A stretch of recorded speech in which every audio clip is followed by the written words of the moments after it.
Hello everyone, I'm Dr. Sri Banerjee, epidemiologist, biostatistician, faculty member.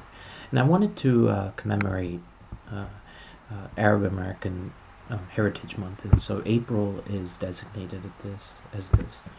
And so I wanted to read the proclamation that has been done by President Biden, Joe Biden. So he said, this month we honor the rich heritage, history, and hopes of the more than 3.5 million Arab Americans across our country. And remember, Palestine has about 2 million people within the country. Um, so Arab Americans across our country who have helped write the American history and move our nation ever forward, embodying the truth that diversity has been and always will be our country's greatest strength. And this includes really in foreign policy also supporting countries that may be persecuted. People with Arab heritage were among the many immigrants who came to our country's shores with a range of cultures, customs, backgrounds, and beliefs, sharing a common courage to start new chapters in an unfamiliar land.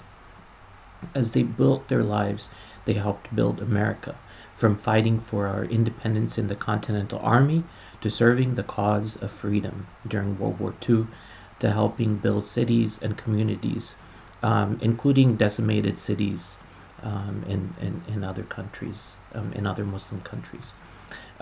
Helping build cities and communities across our nation, often in the face of discrimination and hate.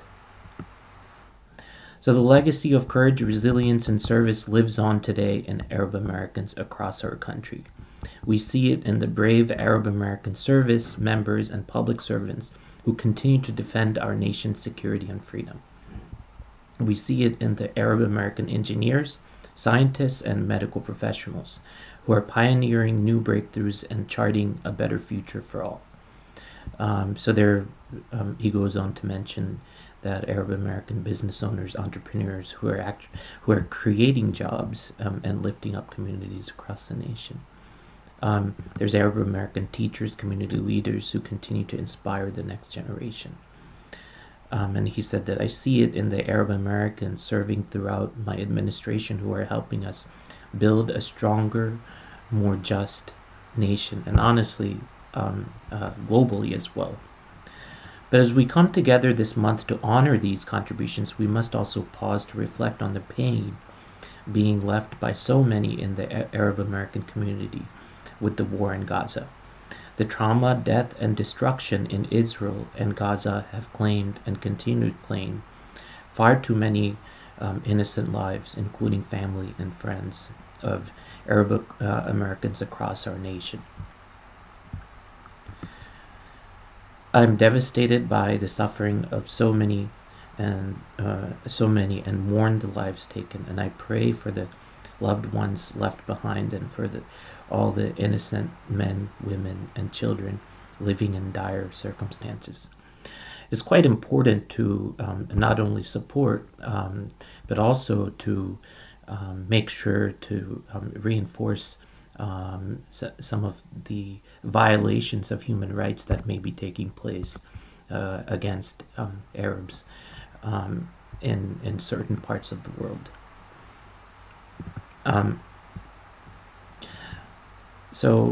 He goes on to mention the Biden administration is working with partners across the region to respond to the urgent humanitarian crisis, deliver desperately needed aid to Gaza, free the hostages taken during the brutal Hamas terrorist attack on October 7th, and establish an immediate ceasefire that would last at least 6 weeks, which we would work to build into something more enduring. We're also focused on ensuring that calm is maintained and restored in neighboring states, including Lebanon. He vouches, President Biden vouches for a two-state solution with equal measures of security and dignity for both Palestinians and Israelis. We are committed to working with the Arab American community who remain critical advocates of the Palestinian and Arab people and a just and lasting peace. The challenge also reminds us of our responsibility as a nation here at home. Across our country, Arab Americans remain the target of bias and discrimination, including harassment, hate crimes, racist rhetoric, and violent attacks. For instance, in recent months, a Palestinian child was killed in his home. A young man was stabbed near a college campus, and a group of students were shot while just walking down the street. Tragic reminders that hate never goes away, it only hides. It is up to all of us to give hate no safe harbor. And he continues to talk about the most discriminatory Muslim travel ban that had been enacted from Trump, and Biden rescinded this discriminatory practice and prevented this travel ban. And this was actually posed against Middle Eastern countries and African countries.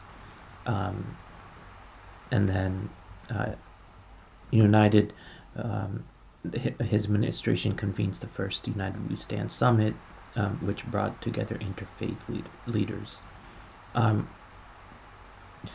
He talks about Islamophobia, bias, and discrimination that are related to that, and the scourge of hate against Muslim, Sikh, South Asian, and Arab American communities.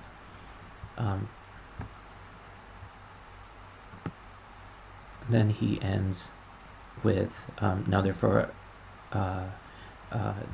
President Biden, by virtue of the authority vested in the Constitution of the laws of the United States, hereby proclaims April 2024 as Arab American Heritage Month. So I hope this has given you some insight about the policies and the commemoration of honoring Arab Americans that reside in this country, but also acknowledging some of the violence that have been taking place against Muslims around the world, and within the hate crimes within this country. I hope this has provided some insight. Thank you for listening.